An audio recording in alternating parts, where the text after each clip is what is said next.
ल सबैजना नमस्कार है। म अहिले तनहुँको देवघाट धाममा आएको छु। म यो यहाँको वृद्धहरूलाई केही फलफुलहरू सहयोग गर्न सकिन्छ कि अथवा अरू केही दुःख सुखका कुराहरू बुझ्न सकिन्छ भनेर आएको थिएँ र यो देवघाट धामको मन्दिर पनि दर्शन गरौँ, हरिहर आश्रम पनि दर्शन गरौँ, उहाँको गुरुहरूलाई पनि भेटौँ भन्दै आएको थिएँ। र त्यो गुरुहरूसँग कुराकानी गर्ने क्रममा एकजना यो हरिहर आश्रमबाट एकदम नजिक, तपाईँको करिब 100 मिटर नजिक एउटा सानो झुपडी, यति सानो झुपडी छ, बाहिरबाट हेर्दा टोयलेट हो कि जस्तो छ, तर पनि त्यो टिनको छाना मुनि एकदम होचो छ छाना। त्यो छाना मुनि चाहिँ एकजना वृद्ध आमा, उमेर चाहिँ 103 वर्ष कटिसक्नु भएको आमालाई भेट्न पाएँ। मानकुमारी लामिछाने हुनुहुँदो रहेछ। उहाँसँग छोटो भलाकुसारी गरेँ, उहाँको जीवन भोगाइको बारेमा भलाकुसारी गरेँ, उहाँले जीवन जुन भोगिरहनु भएको छ दैनिक दिनचर्याको बारेमा भलाकुसारी गरेँ। धेरै कुरा त बोल्न सक्नुभएको छैन, तर पनि मैले जति पनि भलाकुसारी गरेको छु मैले यो भिडियोमा अब यसपछि राख्नेछु। सबैजनाले माया गरिदिनु होला। र उहाँलाई उहाँको भिडियो खिच्नको मेरो उद्देश्य भनेको मैले अघि पनि भूमिका बाँधेको छु। यो उहाँको कुनै उहाँलाई देखाउने अथवा अरू उहाँको पब्लिसिटीको लागि अथवा त्यस्तै नभएर उहाँलाई केही आर्थिक सहयोग गर्न सकिन्छ र कोही सहयोगी दाताहरू सहयोगी मनहरू हुनुहुन्छ भने उहाँलाई केही आर्थिक सहयोग गर्न सक्नुहुन्छ कि भन्ने उद्देश्यले मात्रै मैले भिडियो बनाएको थिएँ र केही कुरा पनि गरेको छु। र उहाँलाई कसरी सहयोग गर्न चाहनुहुन्छ भने एकदम टिनको छानामुनि बस्नुभएको छ, एकदम गर्मी छ, त्यस्तोमा हामी पनि एकैछिन बस्न नसक्ने। यो अहिले अहिले तपाईँको मङ्सिर महिनामा यस्तो छ भने यो जेठ असार साउन भदौको महिनामा चाहिँ कसरी बस्नुहुन्छ होला, यो एकदम कल्पनाभन्दा बाहिरको कुरा छ। फ्यान छैन, केही पनि छैन, उमेरले 103 हुनुभयो, कोही आफन्त छैनन्, भएका आफन्त पनि उहाँलाई भेट्न आउँदैनन्, त्यस्तो दर्दनाक अवस्था रहेछ। र उहाँलाई एकदम संरक्षण गर्ने केही परे बेला सहयोग गर्ने गुरुसँग पनि कुरा गरेको छु। उहाँको अनुसार अलिकति यो टोयलेटको व्यवस्थापन गर्नुपर्ने छ र एउटा खानेपानी धारोको व्यवस्थापन गर्नुपर्ने छ। अलिकति बढी पैसा उठ्यो भने एउटा सानो एक कोठासितको भए पनि एउटा आरसिसी घर बनाउन सक्यो, त्यहाँ फ्यान लगाउन सक्यो भने उहाँको दैनिक जति बाँच्नुहुन्छ त्यो अलिक सहज हुन्थ्यो कि भन्ने कुरा गर्नुभएको छ। तपाईँ जति पनि भिडियो हेर्नुभएको छ, यदि सहयोग गर्न चाहनुहुन्छ भने मैले उहाँको एउटा आफ्नो आफन्त त हुनुहुन्न उहाँ, तर यहीँ नजिकै बसेर उहाँलाई चाहिँ केही रेखदेख गर्ने गुरु हुनुहुन्छ उहाँ पनि, उहाँसँग भलाकुसारी गरेको छु। उहाँको फोन नम्बर, उहाँको कन्ट्याक्ट डिटेलहरू दिन्छु र आमाको खाता नम्बर पनि छ, उहाँको खाता नम्बर पनि तपाईँलाई प्रोभाइड गर्नेछु।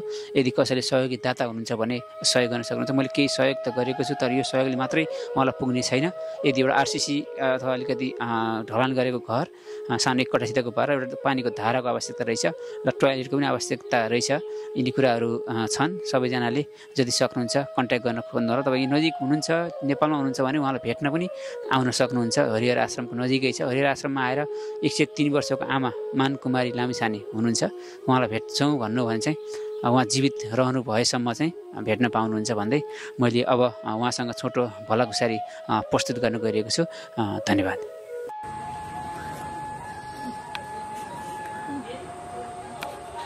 सबैजना नमस्कार है। म अहिले तनहुँको देवघाट धाममा आएको छु। मलाई लाग्छ धेरै भिडियोमा आमालाई देख्नुभएको छ। 103 वर्षीय आमा हुनुहुन्छ। एकदम यो एउटा सानो कुटीमा बस्नुभएको छ, एउटा झुपडीमा बस्नुभएको छ र उहाँलाई यो झुपडीको वासस्थान मिलाउने एकजना गुरु बुवा पनि हुन्छ। उहाँसँग मैले यस पछाडि केही भलाकुसारी गर्नेछु। धेरै लामो कुरा गर्न गइरहेको छैन, उहाँलाई अलिकति लामो समय बोल्न सकस भइरहेको छ, धेरै बोल्न सक्नुहुन्न। 103 वर्ष उमेरले भइसक्नु भएको छ। मेरो भिडियो बनाउनको उद्देश्य चाहिँ उहाँलाई देखाउनलाई अथवा भन्दा पनि उहाँलाई चाहिँ कसै सहयोगी दाताहरूले चाहिँ सहयोग गर्न चाहनुहुन्छ भने उहाँको सम्पर्क व्यक्तिको नाम, फोन नम्बर उपलब्ध गराउँछु। उहाँलाई अहिले टोयलेटको आवश्यकता रहेछ। तपाईँले मैले अहिले यो घरको झुपडीको पनि व्यवस्था, तपाईँको यो अवस्था देखाउँछु। छोटो कुरा गर्छु। आमा कति बोल्न सक्नुहुन्छ सक्नुहुन्न थाहा छैन। जति बोल्न सक्नुहुन्छ म बोल्छु, जति बोल्न सक्नुहुन्न तपाईँले चाहिँ उहाँको उमेर अवस्थाले गर्दा चाहिँ बोल्न सक्नु भएन भन्ने कुरा मनन गरिदिनु हुनको लागि हार्दिक अनुरोध गर्दछु। आमा नमस्ते। नमस्ते। हजुर कहाँ जन्मनु भयो आमा? हजुर जन्म कहाँ भयो? जन्म खैरेनी तपर गाम भन्थे, दुरुङटिङ भन्थे। हजुर खैरेनी जन्मनु भयो? खैरेनी हजुर माइती हो नि क्या? खैरेनी माइती हो। तपाईँ यो देवघाट धाम आउनुभएको कति भयो आमा? यो देवघाट आउनुभएको कति वर्ष भयो? यहाँ आएको हजुर कति भयो? कति 30-40 कति हो। हजुरको विवाह भयो कि भएन आमा? विवाह भयो कि भएन? विवाह भएको 100 वर्ष हो। 100 सालमा विवाह भएको? विवाह भएको 100 साल हो। बच्चा बच्ची भयो कि भएन आमा? नै बच्चा बच्ची भएनन् 100 सालमा चाहिँ 2000 साल भनौँ 2000 सालमा चाहिँ श्रीमान बित्नुभयो र विधवा हुनुभयो 81 वर्ष के अरे हजुर 81 वर्ष हजुर त्यो पनि बाले भन्नुको के अरे मलाई केही थाहा छैन हजुर 103 वर्ष हुनुभएको छ नागरिकता पनि हेऱ्यौँ आमा है तपाईँको आफन्त कोही हुनुहुन्छ हुनुहुन्न कोही आफन्त भेट्न आउनुहुन्छ कि आउनुहुन्न कोही आउँदैन भाइहरू 5 भाइ थिए हजुर 3 भाइ आफ्नो बाटो गए हजुर 2टा छन् के अरे हजुर ती 2टा आउँदैनन् 5 भाइ दाइ भाइ हुनुहुन्थ्यो 3 जना बित्नुभयो 2 जना हुनुहुन्छ 2 जना तपाईँलाई भेट्न आउनुहुन्न कोही कहिले कहिले आउँथे के अरे त्यसलाई आउन छोडे 2-3 वर्ष भयो कोही भेट्न आउनु भएको छैन आएन खाना दबाई खानुहुन्छ खानु नाममा दबाई हजुर दबाई खानुहुन्छ कि दबाई दबाई हजुर ओखती उहाँले दिनुहुन्थ्यो गरे दबाई भिटामिन दबाईहरू खानुहुन्छ खाना के खानुहुन्छ आमा बिहान साँझ के खाना खानुहुन्छ बिहान भात पकाएर त्यहाँ बसेर पकाउँछु हजुर त्यो भात खाने बेलुका हरियो 2टा रोटी ल्याइदिन्छन् त्यही खाने ए बिहानमा चाहिँ आफूले पकाउनुहुन्छ सकि नसकी बेलुकीमा चाहिँ हरिहर आश्रम त्यहाँको गुरुजीहरूले चाहिँ तपाईँलाई खाना ल्याइदिनुहुन्छ 2टा रोटी हजुर दुध खानु चाहिँ खान दुध दुध खान्छु मैले दुध मार्नु खान्छु खाइदिएन मलाई दुध कसले ल्याइदिन्छ आमा त्यहाँ पालपाली बाबाको पालपाली बाबाले दोकानबाट ल्याइदिनुहुन्छ दोकानबाट ल्याइदिन्छन् खाना रुच्छ कि रुच्दैन आमा खाना खाना मिठो छैन के अरे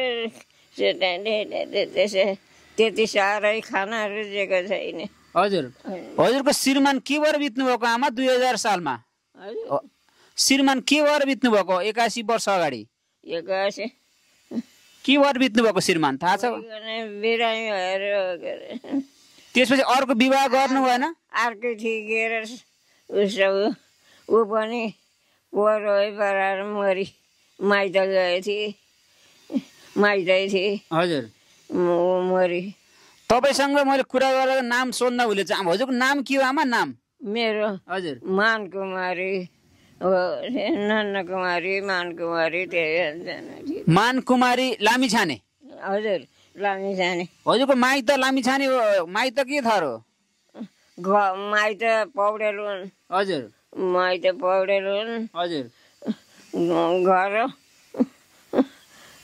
लाम्छिने हजुर बरपाउवा भन्दै के अरे हजुर बरपाउवाको लाम्छिने अलिअलि हिँड्नुहुन्छ आमा यताउता हिँड्न सक्नुहुन्न ए लौरीका भयो लौरीले हिँडे अलि यसो त्यहाँबाट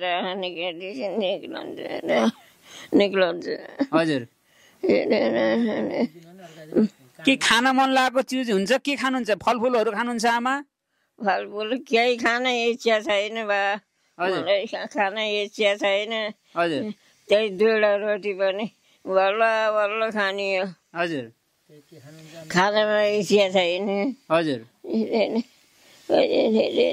खाना रुच्दैन खाना तान्दैन भित्र शरीरले खाना तान्दैन होइन आमा हजुर कान त सुन्नु नै छ कान त आँखा देख्नुहुन्छ मलाई देख्नु भएको छ कि राम्रो कान सुन्दिनन् बडै हजुरले बोलेको अलिअलि सुन्छु हजुर म नजिकबाट बोलेर ठुलो स्वरले बोलेर नि होला हजुर तपाईँभन्दा सबै कान्छा खानका यहाँ सबभन्दा जेठी तपाईँ हुनुहुनेछ क्या जेठी दिदी हुनुहुनेछ तपाईँ हजुर तपाईँ सबभन्दा जेठी हुनुहुनेछ यो देवघर धाममा चाहिँ अहिले सबभन्दा बढी 103 वर्षको हजुर मात्रै हुनुहुनेछ आमा कुनै कति वर्ष 3 वर्ष भयो कति भयो थाहै छैन मलाई बिर्सिनु भयो हजुर उहाँले कागज नम्रता सकेर हजुर मलाई थाहा छैन 1981 80 81 भयो साल अब कति वर्ष भयो थाहा छैन माघ महिना श्री पञ्चमीको दिनको हजुर जन्म हजुर जेठ 2 गते हजुर भनेपछि तपाईँ धेरै कुरा याद छैन धेरै कुरा भुल्नु भएको छ आमा हुन्छ आमा मैले यो भिडियो बनाउँछु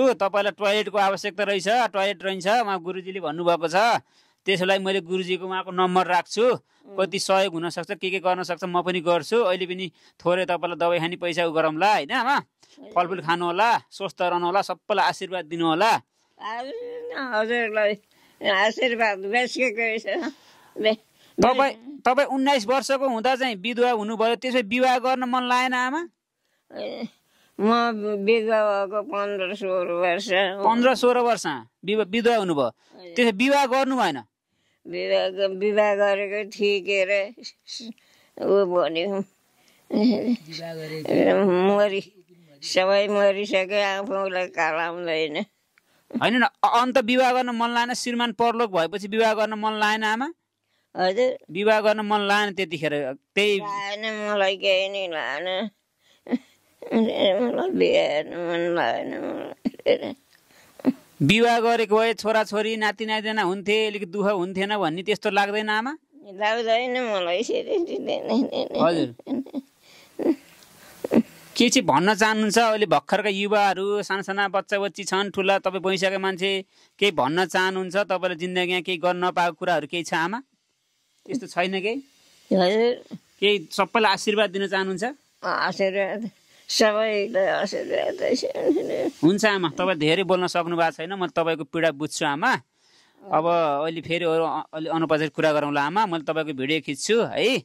सधैँ स्वस्थ रहनु होला, खाना खानु होला, रुचे पनि नरुचे पनि थोरै जति हुन्छ खानु होला आमा। हजुर खानु होला, खाना मन नलागे पनि खानु होला, जबरजस्ती भयो नि आमा। भात हुन्छ फेरि हुन्छ धेरै खानु होइन, थोरै खाइरहनु होला आमा है। हजुर थोरै खानु होला, खाना नछोड्नु होला।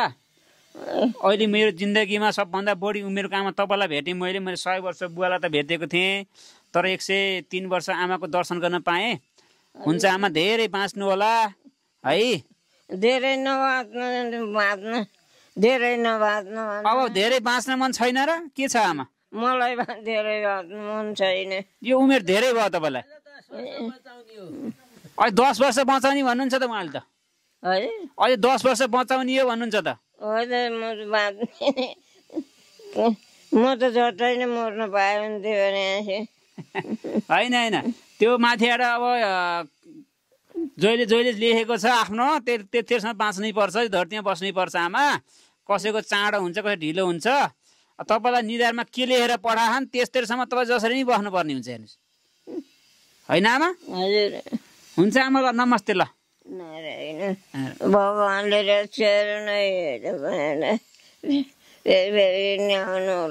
आउँछु आमा, म यता हुन्छ आइरहन्छु आमा है। तपाईँले यता आउँछ हप्तामा एकचोटि दर्शन गर्छु आमा है। हजुर म आइरहन्छु आमा। अहिलेको देखेँ उहाँ गुरुजीले देखाउनु भयो तपाईँ कुटी।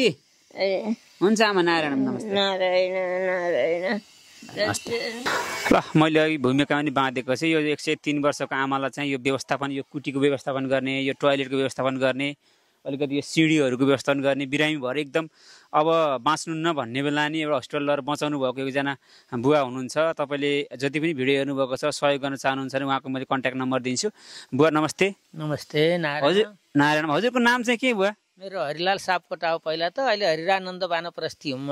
अहिले आश्रम गुरुले राखेको नाम अहिले। हजुर पहिला मेरो हरिलाल सापकोटा हो। हजुर म बागलुङ दमेक मेरो जन्म हो। हजुर हजुर पहिला आएर यहाँ शरदपुर बसेँ, पछि गैँडाकोट बसेर म यहाँ आएको 26-27 वर्ष भयो। हजुर मेरो यहाँ नजिकै कुटी छ। यहाँ आमा आउनु, यो आमा म फेला पारेको मैले अहिले 3-4 वर्ष 5 वर्ष जति भयो। हजुर कस्तो अवस्था हुनुहुन्थ्यो तपाईँ? अनि मैले भेट्दाखेरि एकदम नाजुक अवस्था, हिँड्न नि सक्नु हुँदैन त हजुर। एकदम अब मर्चे भनेर सबैले भएर भिटामिन पनि यहाँ उहाँकी बहिनी हुनुहुन्थ्यो, भिटामिन किन खुवाउने र अब बेकारमा खुवाउनु पर्दैन नलिउनुहोस् भन्नुहुन्थ्यो। मैले त्यही पनि ल्याएर खुवाएँ। हजुर। अनि त्यहाँबाट उहाँको चाहिँ त्यो दिशाबाट चाहिँ एकदम बेरो खसेर यति एकातै खस्यो रहेछ र त्यहाँबाट लर अपरेसन गराएर ल्याएको। म फेरि अर्की माथितिर अर्कै यस्तै आमा थिइन्, तिनलाई ल्याएर आएँ। यिनलाई फेरि अर्की एकजना आमा बस्नुभएको सट्टै अपरेसनबाट निकालेर ल्याउनु भएको छ। यहाँ आउँदा टाँका छिँदैछ।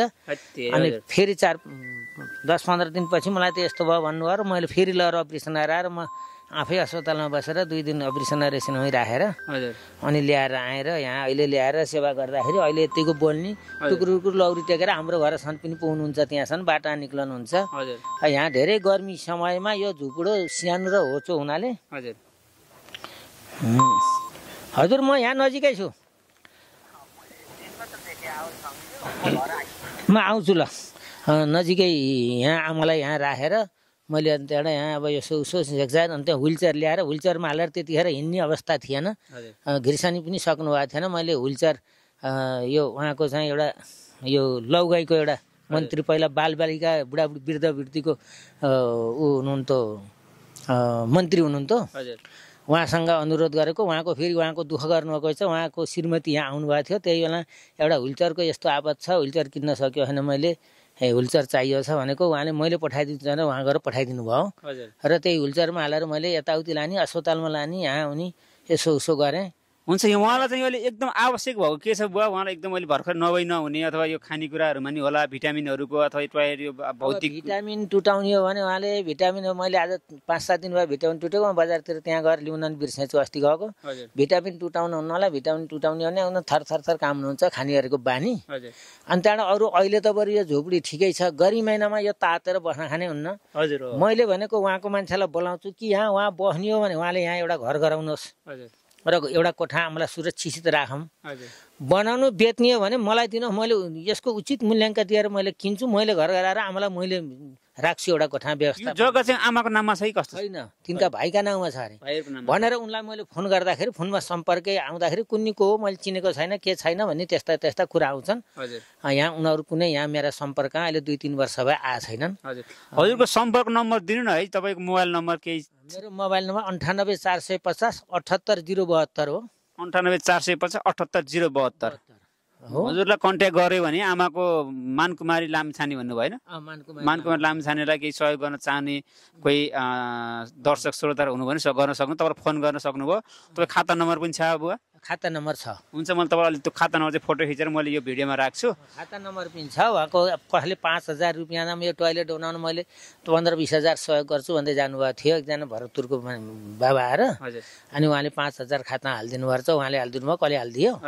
अनि अहिले भर्खरै मैले त्यो 5,000 अनि उहाँको चाहिँ 3 लाख रुपियाँ त्यहाँ थियो, त्यो यताउति गरेर त्यहाँ 10,000 भएर निकालेर ल्याएको छु। अब ऋणको पैसा तिर्न जान्छु भनेर मैले अहिले हिँड्न लागेको थिएँ, अनि हजुर आइपुग्नु भयो। हुन्छ बुवा, एकदम धर्म गर्नुभएको रहेछ। यो जति ठुलो धर्म चाहिँ केही पनि होइन, बुढाबुढीलाई सहयोग गर्नुभएको छ। टाइममा केही सोद्धाखेरि के खानुहुन्छ त्यहाँ आमान्दा के खाएर त्यही पनिर त होला भन्नुहुन्छ। मैले महिना 10 दिन मैले पनिर खुवाएको छु, 10-12 दिन 15 दिन पनि महिना पनिर खुवाउँछु। पनिर ल्याएर 1 किलो यति 1 पाउ ल्याएर त्यहाँ राख्छु फ्रिजमा, यति 2-3 छाक्ला बनाउँछु। त्यसरी मिलाइ धेरै खाँदैन, फेरि बुढाबुढीले पचाउन सक्नुहुन्न भनेर थोरै सब्जीमा मिसाएर एउटा दुईटा त्यसले त्यसले अलिक तागत देला भनेर त्यसरी खुवाइराखेको छु। हुन्छ बुवा, म तपाईँ हाम्रो गोत्र, म पनि सापकोटा हो होइन, एउटै गोत्र परेछौँ होइन। म तपाईँ खाता नम्बर लेख्छु, जति सहयोग गर्न सक्छ अनि तपाईँ खाता नम्बरमा पठाएपछि तपाईँलाई हामीले खबर गर्छौँ। एकदम धर्म गर्नुभएको छ, एकदम पुण्य गर्नुभएको छ। हजुर जस्तो व्यक्तिले भेट्न पाए एकदम खुसी लाग्छ। हजुर भन्नुहोस्। हामीलाई एउटा यहाँ अब पानीको साह्रै दुःख छ। पानी पल्लो घरबाट ल्याउँछु, कहिले त्यहाँ आउन्न, कहिले के हुन्छ। अब म आएर दिनदिनै यहाँ म यता घर बसेर 2-4 दिन हिँड्न गएँ भने, 1 दिन गएँ भने नि कहिले आउनु भयो, म झट्टै आउनु होला है भन्नुहुन्छ, म जान्छु है आमा यसरी भनेर जाँदाखेरि झट्टै आउनु होला है भनेर आत्तिनुहुन्छ। अनि आएको थाहा पाएँ भने उहाँले अरू टेकेर पुगिसक्नु हुन्छ, त्यसो गर्नुहुन्छ। त्यस हुनाले पानीको साह्रै दुःख छ। एउटा पानी धारो राख्दिन सके कसरी सबै मिलेर भन्ने मेरो पनि इच्छा छ। हुन्छ, तपाईँको इच्छा पनि पुरा हुनेछ। धेरै दर्शकहरूले यो भिडियो हेर्नुहुन्छ। गर्मी महिना साह्रै बस्नै नसकिने छ झोपडो। म त यहाँ नजिक आउन नि सक्दिनँ, तर आमा कसरी बस्नुहुन्छ, बसिराखेको भएर बस्नुहुन्छ। कहिले मेरो घर बस्नुहुन्छ र अनि बेलुकी आउनुहोस् उहाँ नबस्नुहोस् भन्छु, कहिले ऊ पारिपट्टि गएर बस्नुहुन्छ, त्यो घर काँडा त्यसरी बस्नुहुन्छ। यो घर चाहिँ जाडोमा त बरु ठिकै छ, अहिले गर्मीमा साह्रै गर्मी भएर घरको अवस्था पनि देखाउनेछु। हुन्छ बुवा, धेरै धेरै धन्यवाद, नमस्ते। हस्, नारायणपुर।